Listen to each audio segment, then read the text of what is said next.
hope everybody had a beautiful Shabbos. Siyata D'Shmaya. I'm sure you all did. A special Shabbos, a Yad Kislev D'Ka Shabbos. An extra special Shabbos for those of us that are trying to connect to the light of Chassidus and Pnimiyus HaTorah. Yad Kislev is referred to by many as the Rosh Hashanah for Chassidus, the new beginning, the ability to really reset our focus on the inner light of Torah and its position and prevalence in our lives and in our Avodas Hashem. So I'm sure that was a special experience for all of you. I know it was for myself, B'chazei Hashem. And we have been, just a little bit of a technical announcement before we start, but we have been having some technical difficulties with our WhatsApp broadcast for some reason. Nobody could explain it. I could explain it very simply. It's the final mania from the Yetzer Hara who sees what we're trying to do, and he just pulled something out of his hat that nobody's seen before. I spoke to people that really know WhatsApp well, and nobody's seen such a thing. So we're trying to overcome it, and whether we go over it or go under it, l'chatchila a river, we're trying to overcome it in some way, and so we're working on it. But if those of you who are on the call and who will be listening to the recording and have not been getting the messages the past couple of days, so be sure to check out the status, because the status is still working, and all of our posts, and there's going to be very important posts today, Be'ez Hashem, as we're launching the website and have an amazing giveaway contest as well. So be sure to check that out. And mentioning the website, it's mamash Zayim Asa Hashem Nagilu V'Nismech Habai. We're talking about 7 months of Yomim V'Layla Lo Yishboisu, really very, very strong amount of work that was put in by all of the wonderful team that was involved in piecing together this website and content creation and design.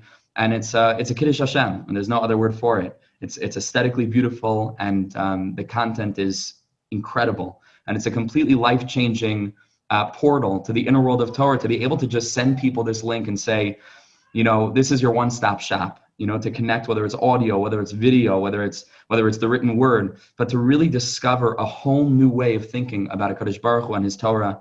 And that's a really special thing. So it's a great day for Am Yisrael. It's certainly a special day for myself. And Be'ez Hashem, after this year, we're going to be launching all that stuff across our social media platforms. So stay tuned for some very, very beautiful things. But as the precursor and perhaps the ikar, and that's the dessert, we're heading into part 3 of Rav Yakov Danishefsky's incredible series on the secrets of creation as viewed through the prism of Chassidus and Pnimiyus HaTorah. And we want to thank Rav Yakov. We want to thank our sponsor, an anonymous sponsor for this series. We want to remind everybody of the suggested $5 donation per shiur. For those who have already donated, we want to thank you guys. Really, it can't be done without your partnership, morally also, but certainly financially. And we appreciate every single little bit. It helps us a tremendous amount. And without further ado, I want to hand over the screen to Rav Yakov Danishefsky. We're looking very much forward to hearing from you once again. And what a schus. Thank you guys, each and every one of you, for joining. And Be'ez Hashem, without further ado, Rav Yakov, take it away. Okay. Good morning, everyone. Good to see everyone again. As Yaakov mentioned, it's now it's Chaf Kislev, but it's good to be learning on the tales of Yad Kislev, because we're for any form of Chassidus really, but especially because a lot of what we're talking about is actually rooted in the teachings of the Baal Tanya himself. So much of last week's class was based on what he talks about in Sha'ar Yichud Emunah, as well as what we're going to talk about today. And some of the Tzemach Tzedek as well in Derech Mitzvosecha. So it's really fitting that the class falls out as it does. So like I said in the beginning of the first class, this series is not so much the type of Torah that you listen to in the background while you're doing something else, right? This is more of a need to really think and chew over some of these concepts. They don't just make sense at first glance necessarily. They need to be processed and thought about again, and then thought about again, and really understood.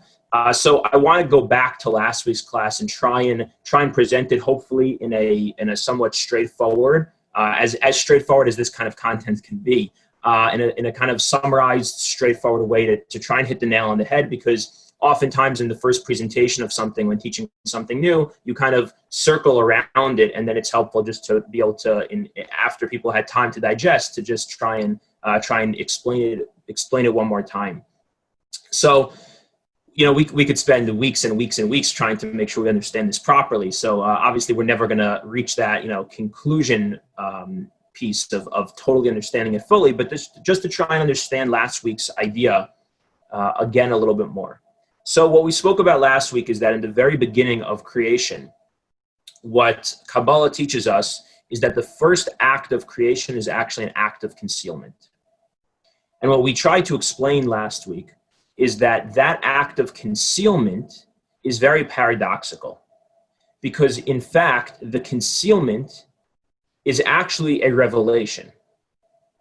It's a revelation that when something, a particular something, which I'm going to get to in a second, when that particular something is revealed, what it appears to be is a concealment. The revelation of a certain quality is experienced as a concealment. But the concealment is actually not a concealment. It's a revelation of what appears to be concealment. Now, what is it that's being revealed that would appear to be a concealing? What's being revealed is God's transcendent nature. Is the fact that Hashem is completely unknowable, is completely different, completely unique, completely singular, and absolutely transcendent. In a sense, it's what the Rambam and many talk about of a negative theology. That's what it's referred to. Not negative as bad, but negative in the sense that we actually can't know anything about God. We can't say anything about God. We can't understand anything about God. All we can do is say what God is not. We can almost use this world and our experiences in this world as a foil, a contrast. So it's almost like if you think about negative space art, right? So negative space art is if you take, let's say, a white background, and you put a darker color on it, but you leave certain spaces that are not covered by the darker color. So now what the art is not the dark, it's what's left. So typically when you draw, you think about it as you take, let's say, a dark color and on a light surface, and you draw, and that dark color becomes the picture. But in negative space art, it's the opposite. It's you fill in so much that whatever is unfilled becomes the picture, right? So at its core, our understanding of God is that negative space kind of approach. We can't understand anything about God because God is echad, yachad, and miyuchad. Hashem is completely other, is completely different, completely unknowable. There's nothing about Hashem that we can understand. So now that nature of God, of godliness, that transcendent, unknowable nature of Hashem, when that is revealed, what we experience is a lack of Hashem. Because if Hashem is so transcendent, so distant, so other, then when that otherness is revealed, it's as if there's nothing there because it's so other. It's so transcendent. There's nothing here for us to grasp. So the concealment that is spoken about as the tzimtzum, the first step of creation, is that Hashem reveals his absolutely transcendent nature, his totally unknowable self. And because that is revealed, that now creates this space in which God would appear to not be present. Because in that space, what's revealed is God's transcendence. It's God's nothingness, in a sense. It's the transcendence of Hashem. So in that space, there is no immanence of Hashem. There is no presence of Hashem, because the presence of Hashem that's present is his non-presentness. It's his transcendence. So the very first step of creation is to create this space, not literal space, not physical space, but to create this reality, this dimension in which Hashem's transcendent nature is so revealed that in this place, it's as if Hashem is not there. That's what we introduced last week. And that brings us to now what becomes the second step of creation. The second step of creation is that now that we have this baseline of a hiddenness of Hashem, a hester of Hashem, the transcendence of Hashem, that's the baseline. That is the foundational surface that exists in this space. Now Hashem begins to reveal, to emanate his other qualities into that space. He begins to reveal his immanent qualities, not his transcendent qualities, but he begins to reveal his presence, his knowable self, his accessible self, the type of godliness that we can experience. He begins to emanate that, but only into the space that his transcendence already exists in. So this becomes very subtle and a bit complex. So we have to really kind of hold cup here about this, right? So we have this baseline, this foundation in which Hashem's presence is a presence of transcendence.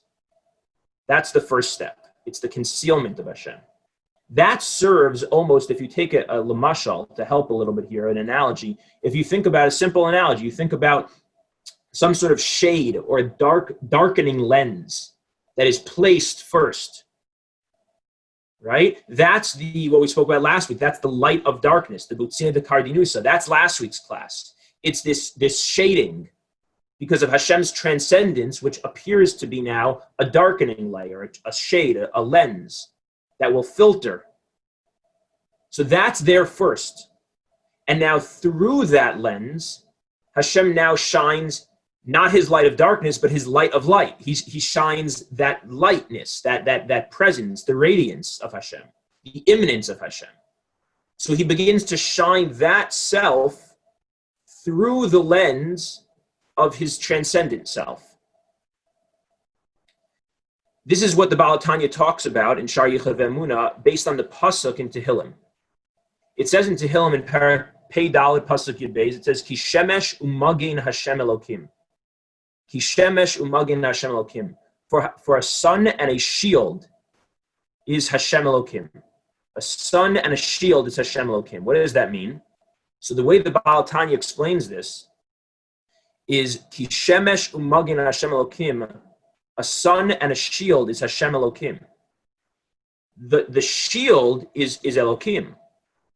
There's this shield, this lens, these sunglasses, if you will, the darkening shades that are there first. It's mugging, it's the shield.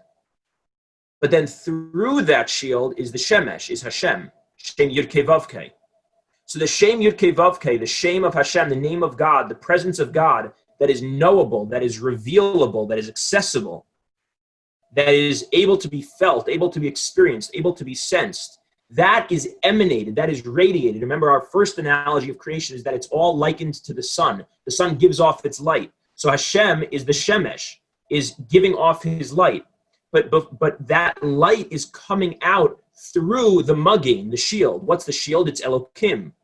Elokim is tzimtzum, is constriction, is concealment.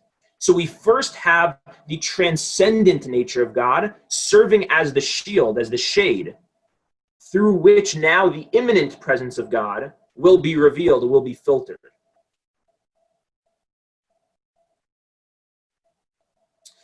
So if you understand this, you can understand why we live in a world in which at the same time we feel Hashem's presence so strongly, and yet we don't feel Hashem's presence at all. Okay, I'm sorry, I have an intruder. Shalom, hold on one second. I guess I'll say thank you. I'll say you're welcome to my parents, but sorry to everybody else. Give me 1 second.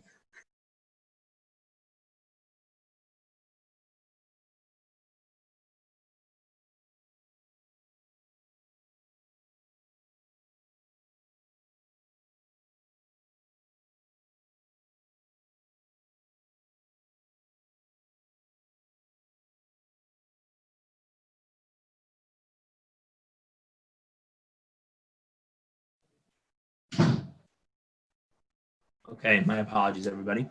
Okay, so you can understand now the world that we live in, that we experience, is a world in which we have, on the one hand, we have such an experience of Hashem, we have such an experience of godliness, right? It's almost, you have to, you walk outside, you're in relationships, you have little children, you open a sefer, you daven, you participate in something meaningful, it's hard not to feel God's presence in the world, right? You have to work intellectually to say, I don't believe in God, for a lot of people, right?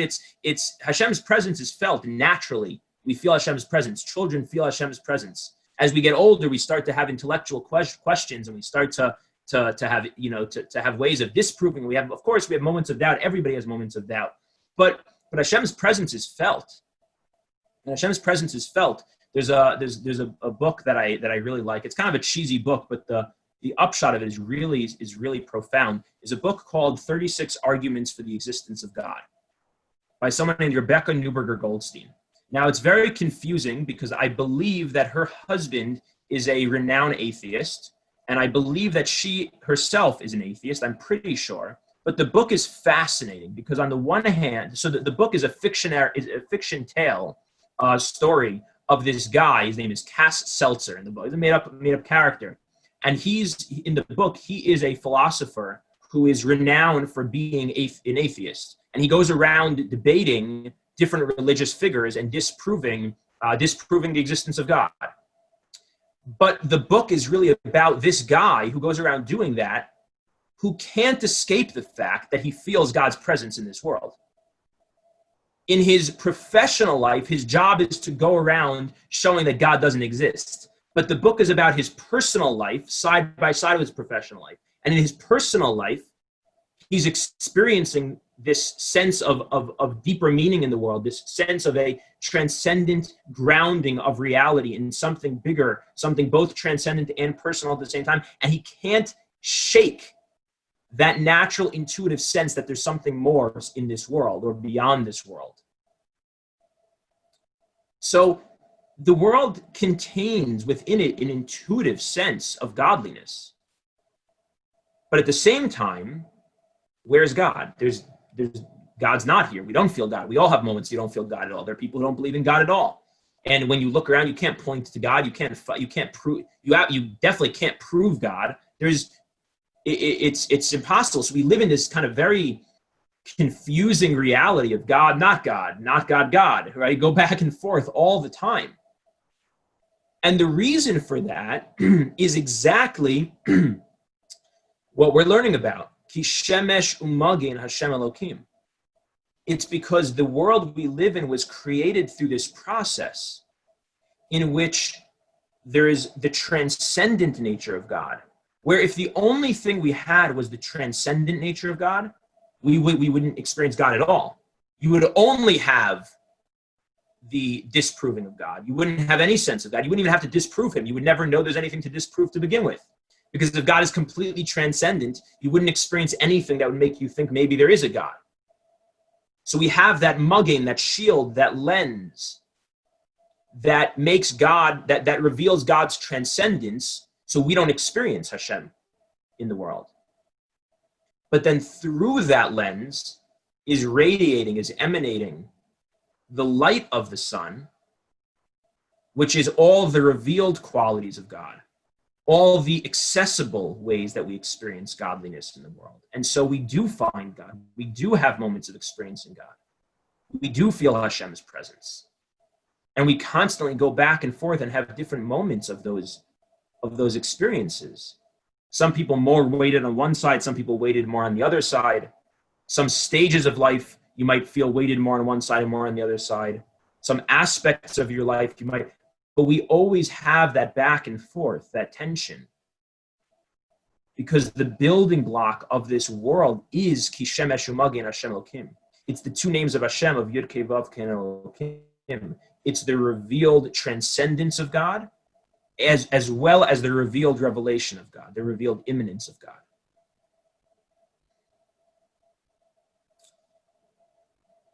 So, going a step further within this thinking, in order for Hashem to continue to make himself experienceable, that we can experience Hashem, that we can know Hashem, he couldn't just shine one massive beam of light through that lens. Because even if it's going through the mugging, through the shield, if it was one immanence of God that was revealed through that shield, through that mugging, we would still be unable to access that presence, that nature of Hashem. And so, what Hashem did is through that shield, through that lens, he emanated 10 specific qualities. He distilled from within his oneness. This is a topic for another time we're not going to get too into, but I'll just throw it out there. What does it even mean that Hashem has different qualities? The transcendent quality of God, the immanent quality of God. God is one. That's a basic, right? Hashem echad. Hashem doesn't have parts. So what does this mean? So in Derech Mitzvosecha, the Tzemach Tzedek explains, and this would we have to go into more deeply another time, but Tzemach Tzedek explains that what's happening is that he's distilling out different qualities from within the oneness. This is all one. So in Hashem and his essence, all these, the transcendence, the immanence, the 10 qualities we're about to talk about, they're all one. But he breaks up that oneness into parts. So it's almost, this mashal is not perfect, but it's a helpful analogy and a step in the right direction. It's almost like if you take you take a cup of wine, right? I'm not a chemist. I don't know exactly, but something along these lines. If you take a cup of wine, and so the wine is just one, at this point, it's one entity. It's wine. You just see wine. You don't see different things in it.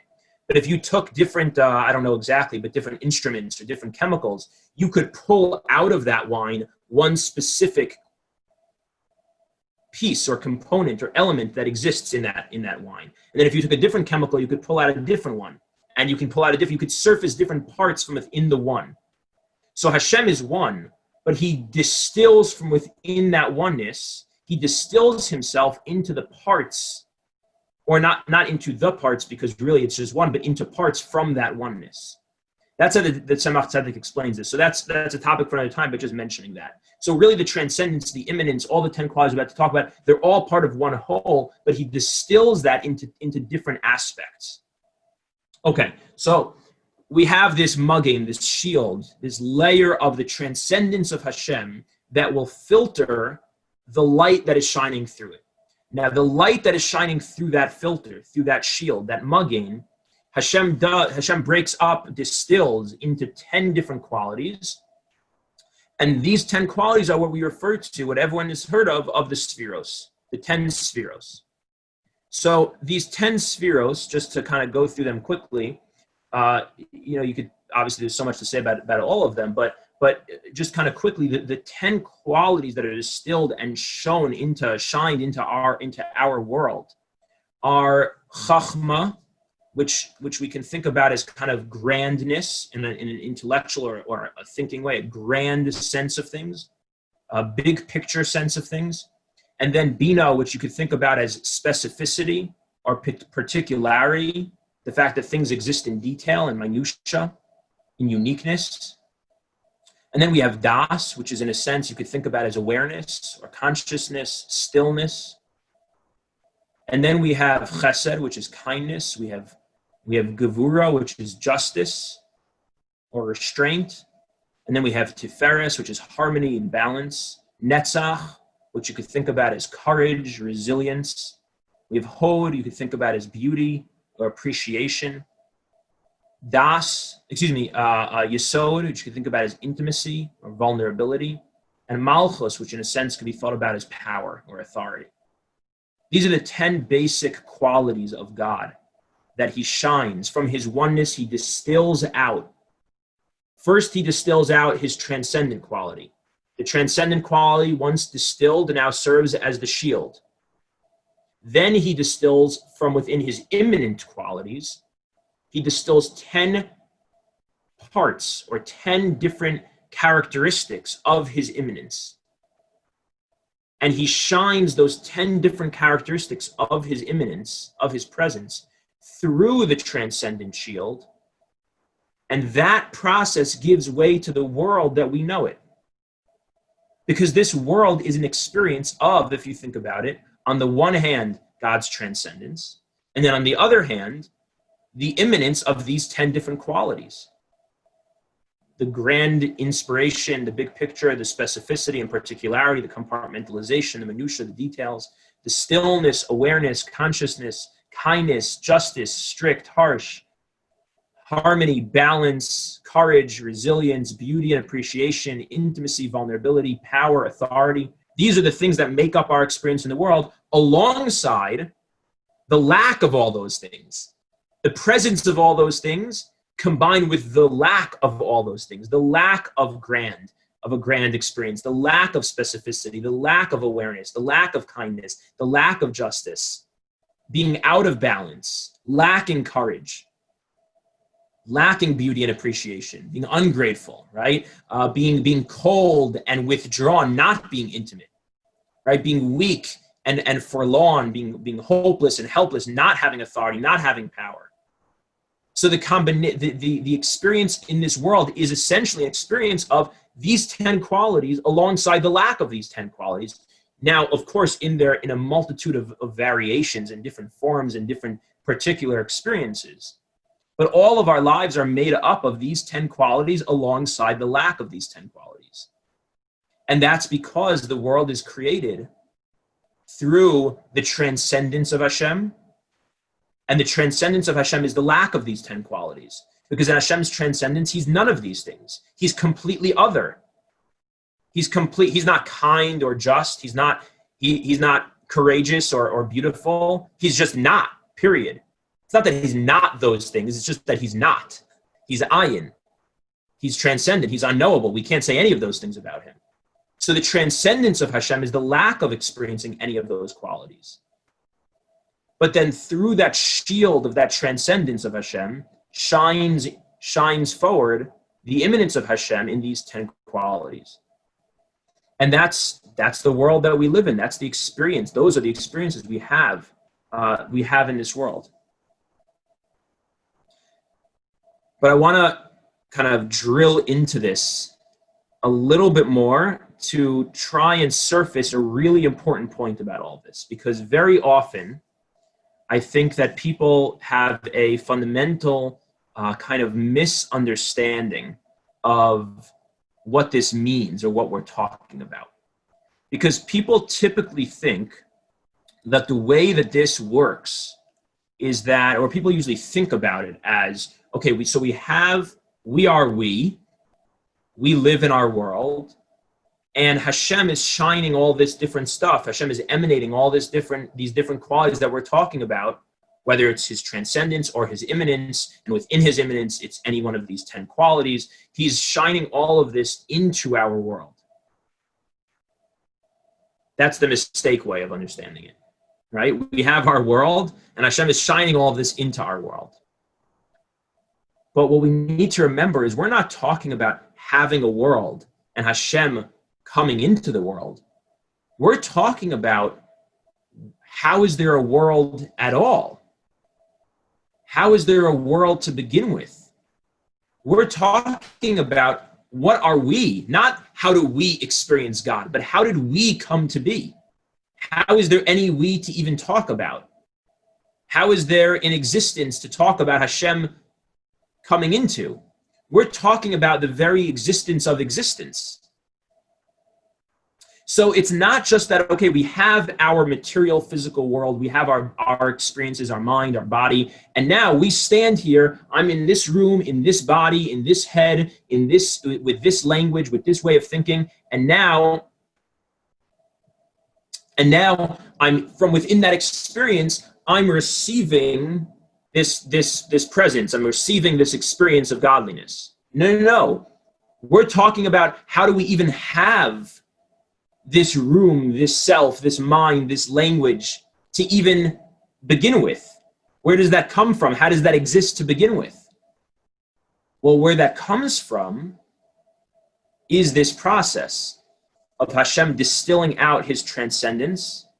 The transcendence serves as this mediating or moderating shield, and then through that shield, the immanence of Hashem in its 10 qualities, 10 characteristics, is expressed through that shield, and that process is what gives way to this world. That's how I exist. That's how you exist. That's how the room exists. That's how the car you're sitting in exists, or the kitchen you're sitting in exists. That's how the hand you're looking at exists. So it's not that in your room now you're now experiencing this. The room to begin with is the result of this. And I think that's so important and so crucial, because if we don't understand it that way, well, then we have a compartmentalized experience of this world. We have a compartmentalized experience of, we have the material world, the physical world, and then we have the spiritual world.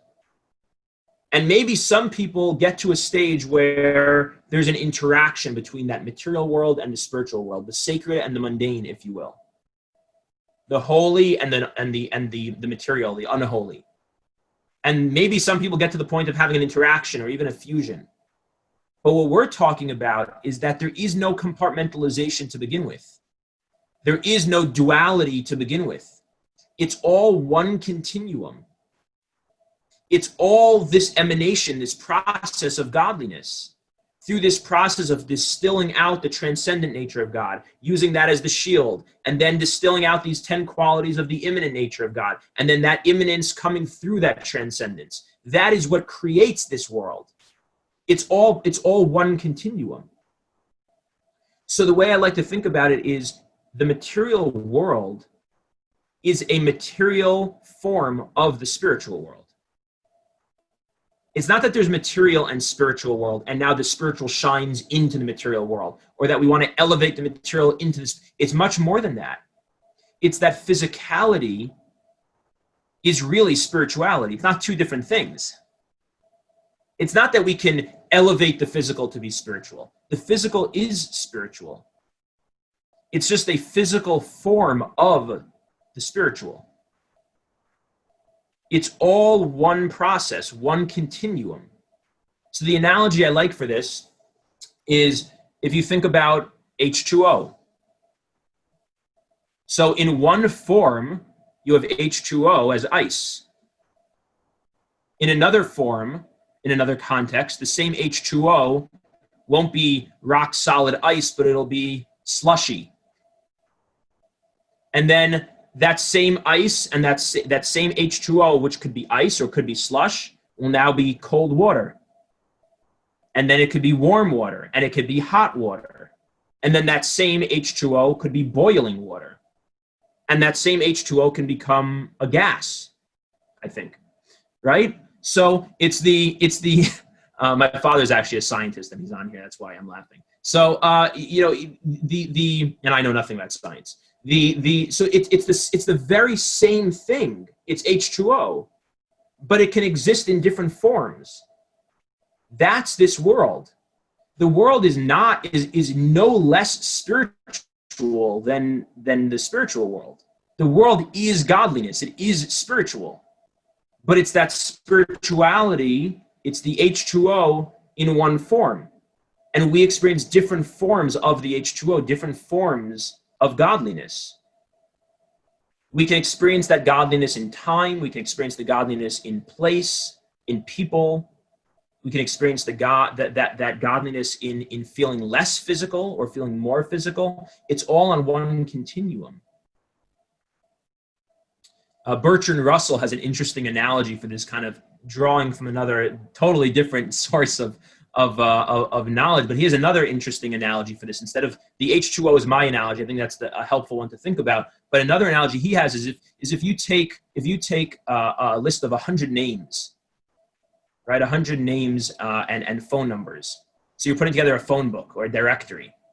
You can organize those same 100 names in different ways, because you might organize that list of 100 names and phone numbers alphabetically, or you might organize them geographically.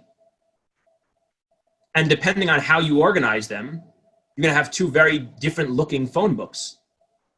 But the content is exactly the same. It's just that same content in different forms, but it's the same content. So again, we have the same H2O that can exist in different states, in different forms. So the godliness, which is what everything is, exists in a very unique form in our world. And the form that godliness exists in our world is what we call the physical world. But the physical world is the spiritual world. It's a material version of spirituality. Your body is not other than your soul. Your body is the physical form of your soul. That's why we talk about Taryag mitzvos, the Ramach, Evarim, and Shasagidim. Your body is parallel to the different mitzvos. And we talk about there being an Adam Elyon, a form of a human being in the Olam Masayonim, that's under the Kisei HaKavod. Because your body is not, your body is your soul. It's the physical version of your soul. It's when your soul takes on material form, this is what it looks like. It all exists on one continuum. It's all godliness, but that godliness manifests in different forms. And what gives way to the manifestation of godliness in different forms is the process we've been talking about today in the past and last week. It's that process of God distilling himself from oneness, from pure echad, from pure unity. Pure, not even unity, because unity is multiplicity come together, just pure oneness. God distills from within that oneness parts.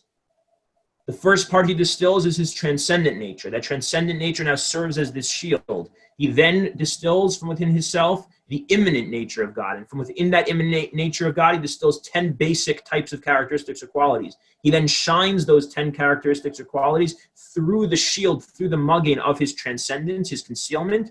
And from that gives way, of course, over Kabbalah, way beyond my level of knowledge, goes through the details and details and details and details of that process. We're looking at the basic level of the blueprints of that process. But through that process, what comes out into existence is a physical form of spirituality. And that's the world we live in. And I think that this can bring us to help understand the very important and basic concept, and something that if you learn Chassidus, you've probably come across in different ways. And we can try and hopefully appreciate and understand what's being taught here in a little bit of a deeper way from what we're learning now.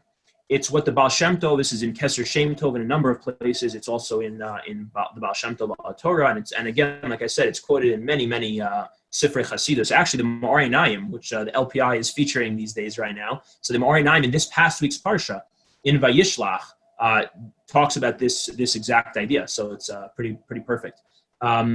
The concept is what's known as Ashan, Olam Shana Nefesh. And the Baal Shem Tov draws this idea from a pasuk by Matan Torah, the pasuk about when Hashem is revealing himself at Har Sinai.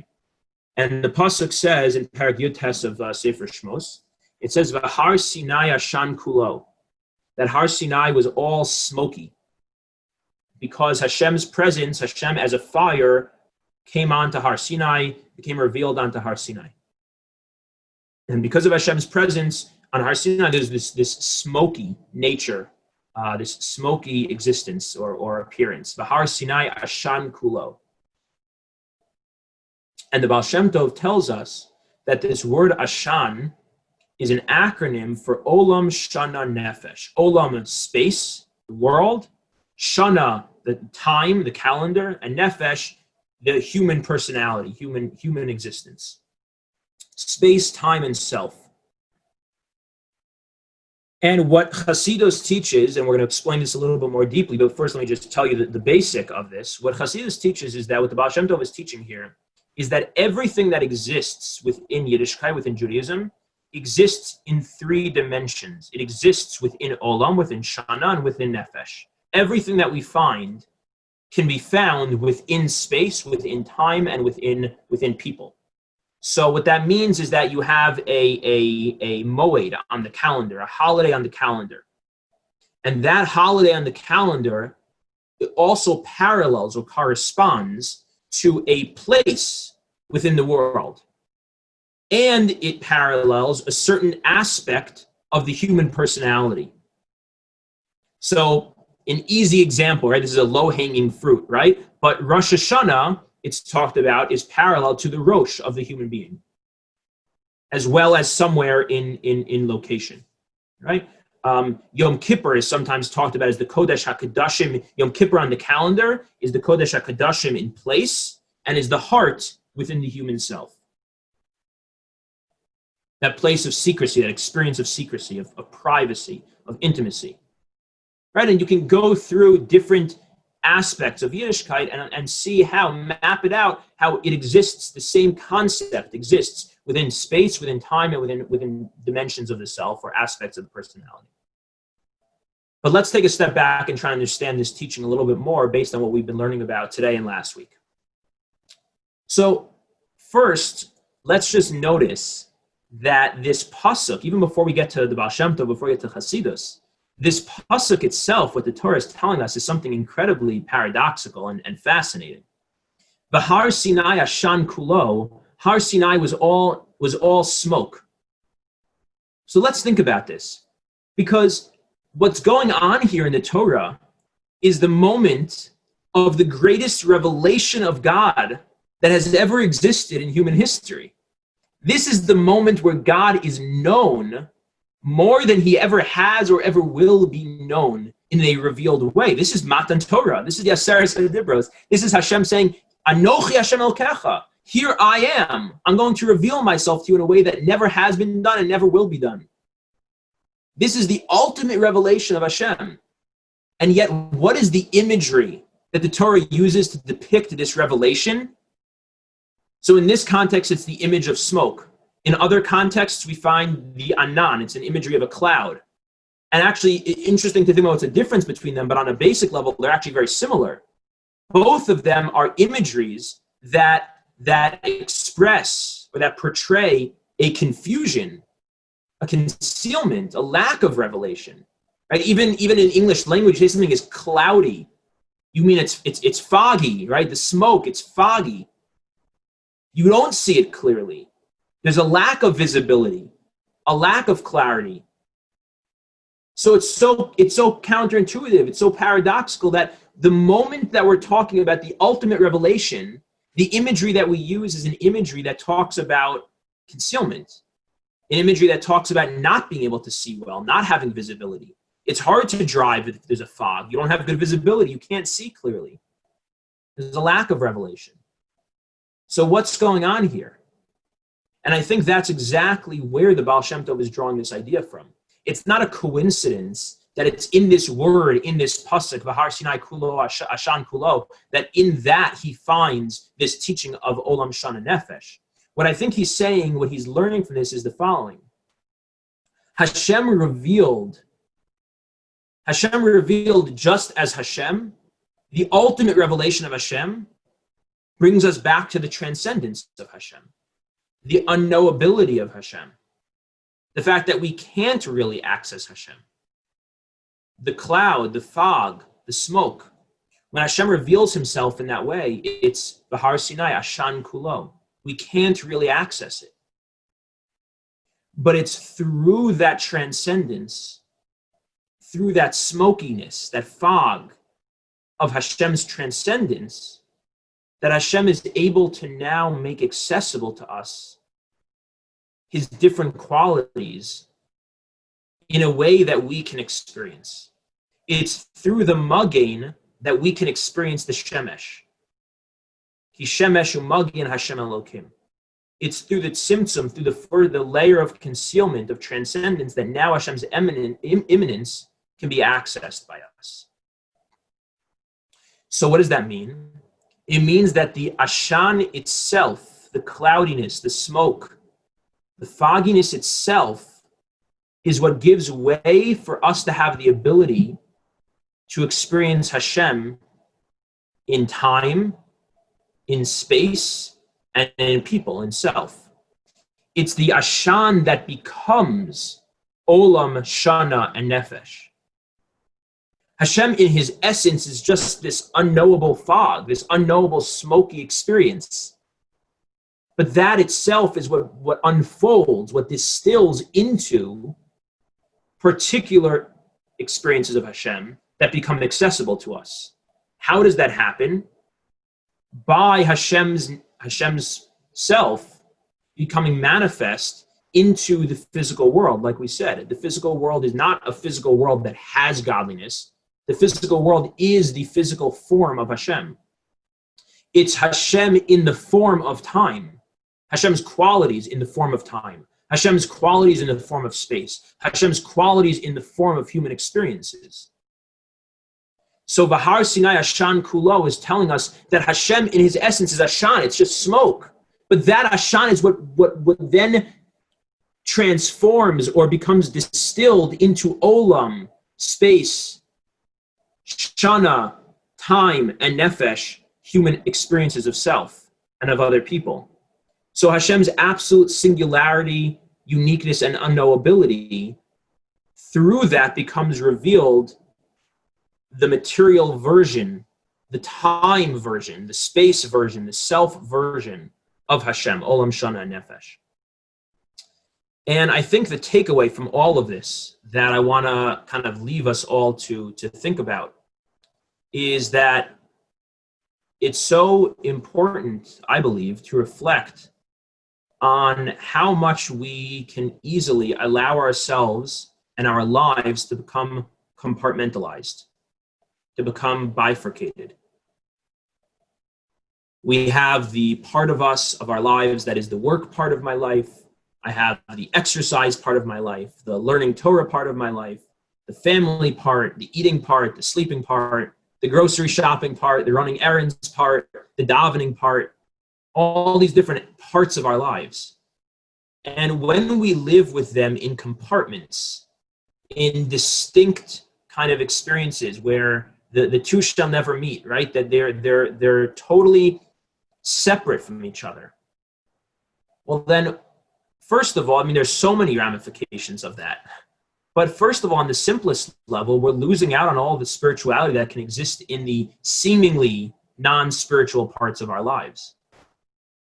But more than that, we're also cutting out parts of ourselves, right? We're creating compartments, and we're not allowing ourselves to ever be fully expressed, fully holistic or wholesome in the way that we're living, right? The way the place that you find this, I think, in its most extreme, and I think we all have a tendency for this, but in its most extreme, you find this in people who struggle with addiction. One of the most common features of people who have addictions, who struggle with an addiction, in the clinical sense, we all struggle with addiction, right? But in a clinical addiction, in an extreme addiction, is living a compartmentalized life. Because we are, by doing that, we're able to hide parts of ourselves from other parts, hide parts of ourselves from other people in our lives. We can show up in one way, in one setting, in one way, and in another setting, another way. I don't have to show up with my full vulnerability, my full self, my full understanding of what I am, who I am, in any context, because it's all compartmentalized. And it's hard to articulate, actually, you have to really think it through, but there are so many different ramifications of why and how living a compartmentalized life really does not allow our optimized experience of self, our optimized experience of living in a meaningful and wholesome and healthy way. But instead of spending more time on trying to understand the negative impact, what I think today's content or ideas really offers us is the possibility of living a very integrated life. Living a life in which we understand that all those different parts of self and all those different parts of our human experiences and the things that we do in our lives, whether it's the grocery shopping or davening, whether it's eating or learning, or whether it's helping someone with chesed outside the home or being at home, whatever it might be, it's all part of this continuum. It's all, going back to the analogy I offered, it's all H2O, just sometimes it's in an ice form, and sometimes it's in a water form, and sometimes it's in a gas form. It's all godliness, just manifest into different forms, into Olam, Shana, and Nefesh. It's all the same Ashan, just in different aspects of reality, in different ways that I experienced it. It all exists on the same continuum. So even the parts of my life that seem less spiritual, it's also spiritual. Even the parts of my life that don't seem connected to what's meaningful, it's all part of that meaning.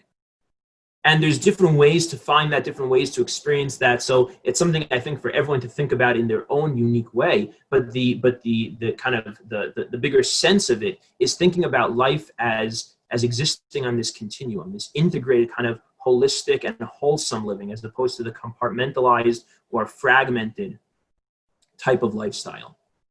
So I will, as usual, end with a poem, and then if anyone has a question or two, we can do that, and we'll wrap up for today. So the poem doesn't have a title yet.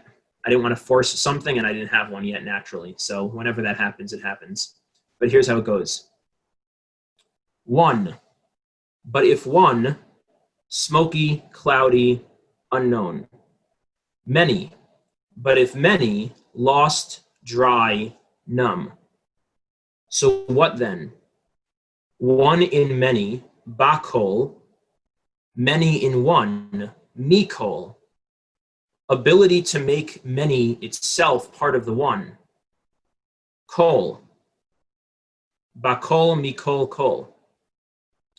Body, soul, mind, heart. Work, prayer, learning, connecting. Ice, slush, water, boiling gas. Only H2O. Only one. So, if anyone has any questions, I'm happy to spend a few minutes, and everyone can be on their merry way.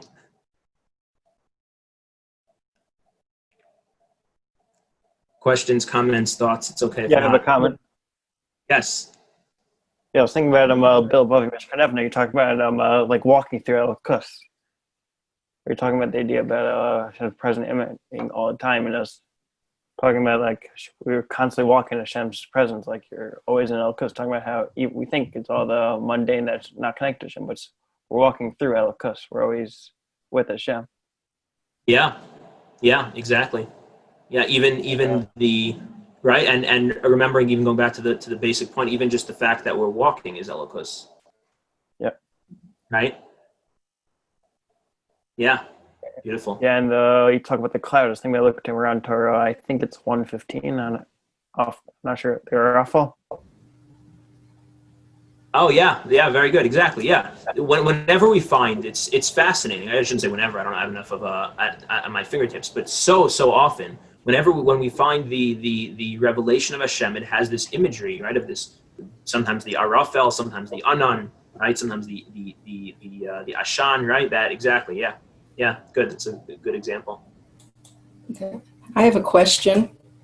Yes. Yeah, I want to know, where does the Yetzer Hara fall into this picture? Ah, such a good question. So I'm not gonna. What I'll offer is this. I'm probably not answering your question in full. We need to spend a different class talking more directly about that, which maybe we'll do in the future. Let's see. But what I will say is, just because I want to keep more focused to the specific topic that we discussed today. So in the context of this topic, what I'll say about what you just brought up is the following. Here's a total like mind-blowing kind of like radical perspective that is really just so counterintuitive but so interesting. Again, from the Alter Rebbe, the Baal Tanya. So, and it relates to your question. What the Baal Tanya understands, this is really wild. But it makes so much sense once you think about everything we've spoken about. What the Baal Tanya says is that actually all averos, all sins, are actually the things that the Torah. Well, let me say that slightly different. The things that the Torah tells us not to do. Right, things that we're not supposed to do, isurim, right, prohibitions, are actually things in this world that come from such a high place, such a lofty revelation, that it can't be contained in any of the kelim, the vessels that this world holds. And that's why what we're supposed to do, when the best way, the closest we can get to connecting to the or, to the light that is coming into our lives, when there is no ability to have a vessel for it, is to abstain, is to not engage with it. Because then we're connecting actually, in a very kind of counterintuitive, paradoxical, difficult to understand way, what we're doing then is actually connecting to the fact that this is too transcendent to actualize into this world. So I'm going to be transcendent towards this. I'm going to abstain from it. And what I'm doing when I do that is I'm connecting to the transcendent nature of this light. So if you really think this through, it becomes really radical. But what he says is that actually any Avera is really coming from the Olam HaTohu, coming from this world of lights that can't be contained into the Kalim, the vessels of this world. And so the Yetzer Hara, in a sense, is actually, in a sense, there's an element of Yetzer Tov in it, because it's the part of us that's saying, no, connect to this light, connect to this light. But really, we're not supposed to connect to the light by making a kli, because we can't make a kli for it. So the only way we can connect to the light is by not connecting to it, which is the closest connection we can have to it. Because the light is so transcendent that our connection to it is to try and be transcendent towards it, to abstain from it. Ezo Hagibar Akovish Yitzro. He actually, the Baal Tanya actually in Torah Or talks about that in this past week's Parsha, Parshas Vayishlach. Because really, related to everything we've spoken about, what the Baal Tanya says is that Esav comes from a higher place than Yaakov. That's why Esav couldn't be contained in this world, because he couldn't fit into the Kalim of the world. The whole encounter between Yaakov and Esav was the encounter between the transcendent of God and the immanent of God. What are they able to meet, and how do they work together? But all the I'm trying to remember where, but it's in Likutei Torah where the Baal Tanya talks about this more explicitly, and I can't remember. I'll have to get back to you. But he talks about that all the losases, all the isurim, the prohibitions, that's our way of connecting to the light that actually come from a higher place. So I know I didn't answer your question exactly directly, but it's food for thought, something to think about. Do we have time for if someone wants? I think we have time for one more, maybe. Shalom, Rav Yakov. This is Shai Keating, calling from Muncie, Awesome. and I really appreciate again the shiur, the class, really amazing. Also, Rav Yakov Klein, amazing things that everyone is doing.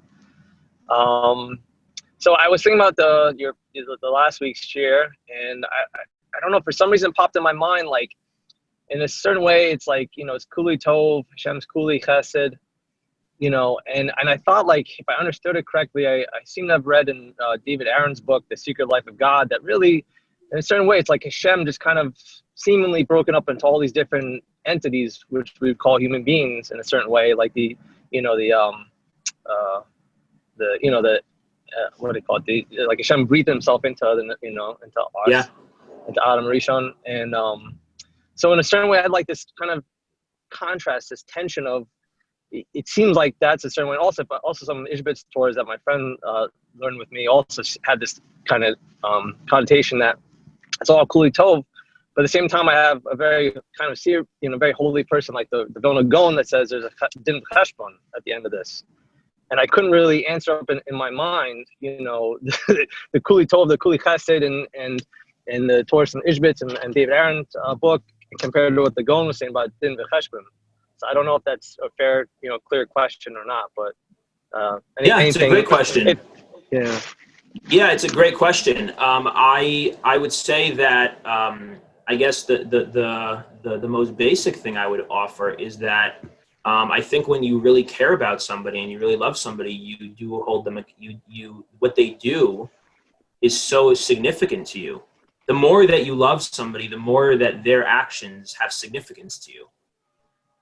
And so they have an impact on you and you hold them accountable. So I'm not sure that I know that kind of there's a certain level, either intuitively or culturally, I'm not sure what it is, but that we set things up as being this either or. We have this dichotomy that we introduce to it of like chesed versus din. But I'm actually, maybe it's because we kind of think about like a justice system and, in the way that like there's a judge sitting behind a bench and like, in the way like an American court system, functions or something like that. But really that dichotomy to begin with, right? The setup of your question, I'm not sure if I think there's a flaw in the setup to begin with, because, when you really care about somebody, when somebody really means something to you, then what they do really matters, and you really care and you hold them accountable. Now, at the same time, what does it mean that Hashem judges us, and how does he judge us? I think that we would have to be, very, very short-sighted and I don't know, foolish what it would be to think that we can understand how that works. So I don't know how Hashem judges. I don't know how Hashem, cheshbons out the din v'cheshbon. But the fact that there is din v'cheshbon, to me, is a sign of the fact that Hashem does care, and Hashem does love, and Hashem does think that we're significant. Otherwise, he wouldn't bother. Right. Okay, beautiful.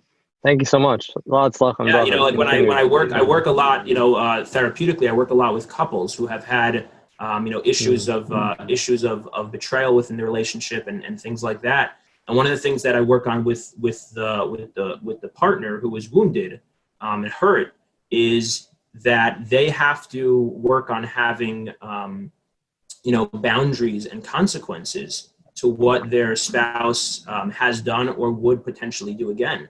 But not because they're being cold or mean, but because if they actually care about the relationship, if they actually love this person and want to be loved by them, then there's a tzura, there's a structure, there's a significance to what people do. Our actions impact each other, and the more that we care about each other, the more that our actions impact each other, the more responsibility and accountability and ownership that we have to have within relationships. Wow, beautiful. Thank you again. These shiurim, my mom is changing me, so I really appreciate it. Lots of luck and bracha to you and the whole LPI family and all the Tamim out there. Amen. All right, amazing. Yaakov, want to wrap it up? Thank you so much. If I could just jump in just on that last point also, I think that, if I could just, to suggest that any of the tzaddikim that we're speaking about this concept of kulei tov, of kulei echad, we're speaking about this idea of ultimately what's referred to as yediyah in the Sfarim, right? This aspect in which everything is foretold, which means this aspect in which every action that a human being can take is already wrapped up in a Kadosh Baruch Hu's goodness, right? And in that aspect where everything is perfectly fine, to suggest that in some way negates the belief of these very tzaddikim in one of the 13 animamins, right? That ultimately at the end, there's a din v'cheshbon, right? And that every single thing, HaKadosh Baruch Hu is manish, HaKadosh Baruch Hu, whatever that means, punishes or admonishes, it's a similar word in Hebrew, those that are not living in alignment with the Torah, I think is a little bit of a mistake. And it's a mistake that we can easily fall into, which is why it's so important to always learn these teachings in the context, in the broader context that they're given. I think that people always have a tendency to try to be drawn toward these Torahs, right? Obviously, because the implication is much easier for us on a chizuk level, looking backward retrospectively to our actions, to be able to say, okay, everything that I did, no matter how badly it messed up my life or others, ultimately it's justified in an ultimate level. But I think that when a person lives in that mind space prospectively as opposed to retrospectively going forward, I think that it can fall into a little bit of a confusion. And ultimately, I think that we need to remind ourselves of a teaching from Rav Tzadok HaKohen, where Rav Tzadok writes very clearly that Yediyah and Bechira, the realities of both the foretold nature of all of our actions wrapped up and subsumed within a Kadosh Baruch Hu's perfect goodness, as well as our ability to choose and to live in alignment with the mitzvahs haseh and the mitzvahs lo haseh, which are ultimately not, to set traps for us to fall into, but because HaKadosh Baruch Hu loves us so much, like Rav Yakov was saying, and because he wants to guide us to the best way of living, that both are absolutely true and function as truth within their given space, right? And ultimately that's paradoxical. That's beyond the human being's ability to comprehend. It's related to the sphere of Keser, which is called Ayin, which is nothingness, which is everythingness, which is the impossibility of the human being to comprehend. And ultimately, those of us that are living, which is all of us on this call, if you're not, then please let us know, because that would be remarkable. But all of us that are living under the constraint of time, we basically have in front of us the past to deal with and the future to deal with. And the way in which this paradox is refracted into our experience of time is that the concept of Yediyah is to be used at certain points to retrospectively find the strength based on what we did in the past to move forward. But ultimately, when we're looking to that forward movement into the next choice, into the next action, we need to remind ourselves that Bechira is an absolute truth from that perspective. And so in the same way as there's a way of living that's lamala min hazman, and where everything is all mixed up together and we can't comprehend that. But the way that that aspect of lamala min hazman, of Keser, refracts into our lives is into this dual perspective that's related to both past and present. Chizuk for the past, understand that ultimately, yes, everything is justified on some level, right? There will be punishment again, based, or punishment, a cleansing process, right? That's also misunderstood. Based on our mischoices, right? And our misuse of our reality of Bechir, of the ability to choose, but still to give us chizuk and on some ultimate level to find the strength to move forward. But moving forward, we have to understand that that Bechira, rather, that the ability to choose is an absolutely fundamental foundation of our tradition and of Yiddishkeit. And so we always have to see each of these teachings in the context and to understand how to use them properly and at what time. And I don't want to push it too much, but Israel Hashem over Chanukah, I was anyway going to mention it. But my upcoming book on Rabbi Nachman's story of the Lost Princess, which is really the foundation of the LPI, is called The Story of Our Lives. Will be Israel Hashem be available for order. And we spend many pages, about 2 full chapters, on this whole paradox of Yedira and Bechira, and going through the Rishonim and Achronim on what this is and how to approach it and how to use it properly, and Chas v'Shalom not to misuse it. So these are huge concepts, and obviously it's delicate. It's really delicate. So I would tread carefully, but you can't win the lottery if you don't have that risk of buying a ticket, right? So that's really what this is an exercise in, right? Is ultimately taking that risk on big concepts that will hopefully, processed in the proper way when being given over by teachers like Rav Yakov, will enable us to go ahead and to really win the lottery of Jewish living in an amazing way. So I bless that upon all of us, and I want to thank Rav Yakov for this incredible shiur. We have to process all these ideas, and I think it's nice that it's not twice a week; it's just once a week, because if it would be half a week of processing, we wouldn't be able to. I know I wouldn't. So it's great that we have this time to be able to really mull over these ideas and to bring them down into our kishkis. And like I always like to say, to make it a part of the way that we live and the way that we treat our family members and the way that we live our lives, in our lived experience, Be'ezer Hashem. So thank you so much, Rabbi Yaakov, for that incredible. Thank you, and just a reminder to everyone, right? We're not meeting next week,